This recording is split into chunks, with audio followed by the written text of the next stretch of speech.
Yo, what's up mga idol? Welcome back dito sa aking YouTube channel. Panibagong araw, panibagong vlog at panibagong content na naman tayo mga idol. So for today's video mga idol, meron na naman tayong panibagong yapti na biyahe patungong Bicol. Ayun na nga mga idol sa mga bagong subscribers at mga bagong viewers natin. Thank you so much sa inyo. At sana ay sa mga mapapadaan sa video ito ay huwag kalimutan mag-subscribe at pindutin ang bell button para mag-update kayo sa akin bago mga update tungkol sa biyahe mga idol.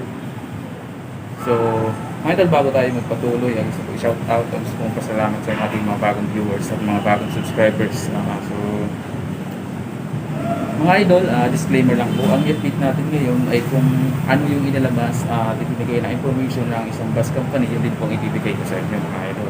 So mga idol, linalagay ko yung pumasaya nasa dulo na ng video.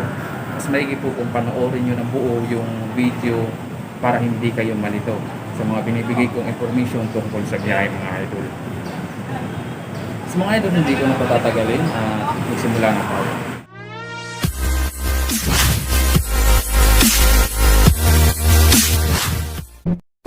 Hey there.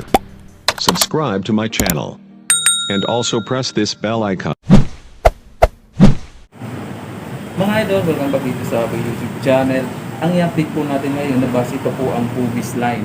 So, ang Pubis Line kasi mga idol ay naglabas ng kanilang information tungkol sa kanilang biyahe galing ng PITX to probinsya mga idol o sa Bicol mga idol. So mga idol, ang Pubis Line po ay merong biyaheng PITX sa Tabaco via Legazpi City mga idol. Unahin po natin ang oras ng kanilang biyahe mga idol. Ang oras po ng kanilang biyahe ay 3 p.m. aircon bus from PITX to Tabaco at Legazpi. Susundan po ito ng 5:30 p.m. ordinary bus PITX to Tabaco City via Legazpi at susundan po ito ng 8 p.m. aircon bus at susundan naman po ng 9:15 p.m. ng gabi ordinary bus mga idol. So mga idol, ang ibinigay na information about sa pamasahe mga idol, ang ordinary po 800 pesos galing ng PITX at ang aircon naman po ay 1,000 pesos galing ng PITX mga idol. So mga idol, about naman po sa inyong mga katanungan, kung meron kayong gustong itanong dito sa Pubis Line, ay pwede po kayong tumawag dito sa number na ibibigay ko. Yan po sa screen, ilalagay ko. Tawagan niyo po itong number na to, 09319-430-830 mga idol. At 0977-7705-194 mga idol. Okay mga idol, about naman po sa requirements. So mga idol, kadalasang hinihingi ng requirements sa PITX ay vaccination card. So paano mga idol kung wala kang vaccination card?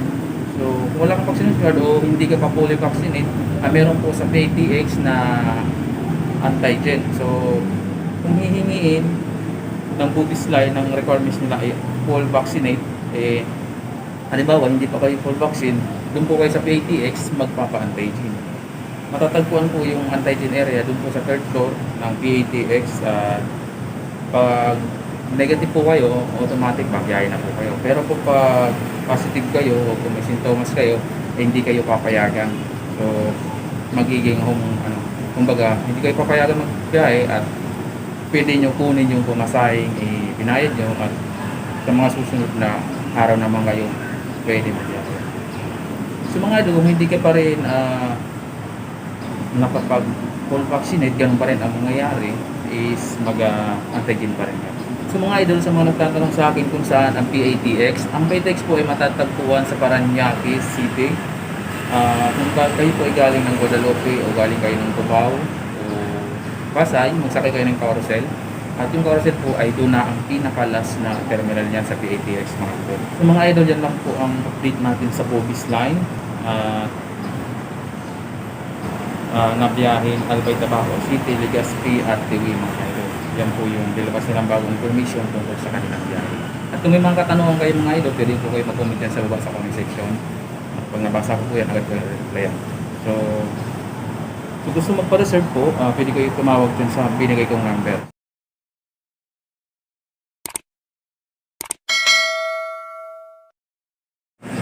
So So yung mga idol, ayan lamang po ang nakalap nating information about sa biyahe ng Bugis Line. Ating sumunod sa inyong panonood. So hanggang dito na lang ang vlog na to. Huwag kalimutan mag-subscribe dito sa aking YouTube channel. At sa mga bago pa lang napadaan dito, huwag mo rin kalimutan mag-subscribe. At dito ng bell button at i-all ito mga idol. So hanggang dito na ang vlog na to. Thank you so much sa inyong panonood.